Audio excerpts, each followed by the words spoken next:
আসসালামু আলাইকুম। সবাই কেমন আছেন? আশা করি আল্লাহর অশেষ রহমতে সবাই ভালো আছি, সুস্থ আছি। আজকে আমি আমার রুমের বাহিরে একটু গ্রিন ভ্যালির মতো একটা সুন্দর মনোরম পরিবেশ, সবুজারণ্য পরিবেশে আজকে ভিডিওটা করছি। তো সবাই ইনশাল্লাহ আমাকে সাপোর্ট করবেন, লাইক করবেন, কমেন্ট করবেন। সবাই আমার সাথে থাকবেন। কিছু ভালো ভালো দিক নির্দেশনা, কিছু শেয়ার কেয়ারের মাধ্যমে আমি আপনাদের সামনে উপস্থাপন করে যাচ্ছি এবং ইনশাল্লাহ ভবিষ্যতেও করব। তো আজকের যে বিষয়টা খুব শর্টলি আমি বলবো, সেটা হচ্ছে সাকসেসফুল অথবা সাকসেস। আসলে সাকসেস সবাই হতে চাই, আমরা আমরা সবাই সাকসেসফুল ব্যক্তি হিসেবে নিজেকে উপস্থাপন করতে চাই বা নিজে ধনী হতে চাই। দেখুন, ব্যাপারটা হচ্ছে যে আমরা সাকসেসফুল হতে চাই বাট আমরা কাজ করতে চাই না। এটা একটা কেমন একটা বিষয় দাঁড়িয়ে গেল। তো আমাদেরকে আসলে কাজ করতে হবে। আমরা যে যে প্রফেশনে আছি, যে যেভাবে আছি, সেই জায়গা থেকে সফলতা অর্জন করা সম্ভব যদি আমরা আমাদের কাজটা 100 না 200% কমপ্লিট করতে পারি। দেখেন, বিষয় হচ্ছে যে আমরা অনেকে বিল গেটসের কথা শুনি, আমরা অনেকে পৃথিবীর অনেকে ধনী আছেন, বর্তমানে যারা ট্রিলিনিয়র আছে যেমন ইলন মার্কস, তা অনেকের কথা আমরা গল্প শুনে থাকি, তাদের সাকসেসফুল লাইফ স্টোরি। কিন্তু আসলে আমরা এটা জানি না যে আমাদের দ্বারাও এগুলো সম্ভব। কেন সম্ভব? আমরা অনেকে চিন্তা করি যে চেরা কাঁথাশো লাখ টাকার স্বপ্ন আমরা দেখছি, আমি অনেক গরিব। দেখেন, আপনি যদি একটা আপনি সার্ভে করেন, যারা আজকে ধনী, যারা আজকে পৃথিবীতে সাকসেসফুল ব্যক্তি, তারাও একসময় গরিব বা অনেক বিপদগ্রস্ত ছিল, সেই জায়গা থেকে উঠে এসেছে।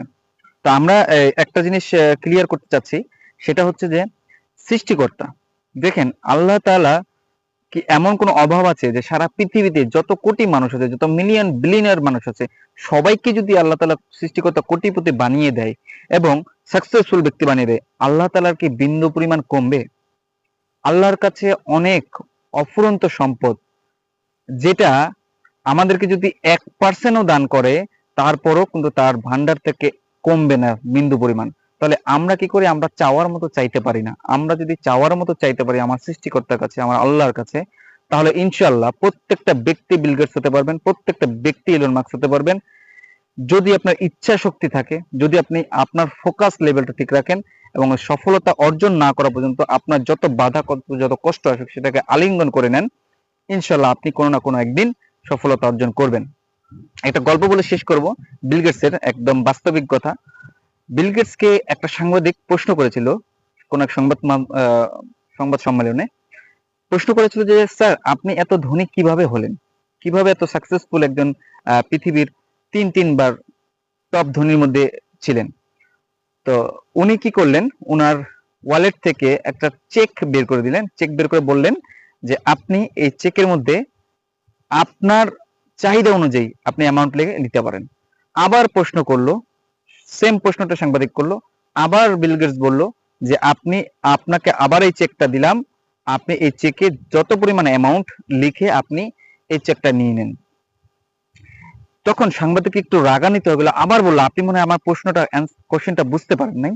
আবার সে কি করলো, আবার সে বলল যে, বিল গেটস আবার তখন বলল যে আমি আবার আপনাকে বলছি যে আপনি আমার চেকটা দিয়েছি, এই চেকটার মধ্যে আপনি অ্যামাউন্ট যত খুশি লিখে আপনি এটা নিয়ে নেন।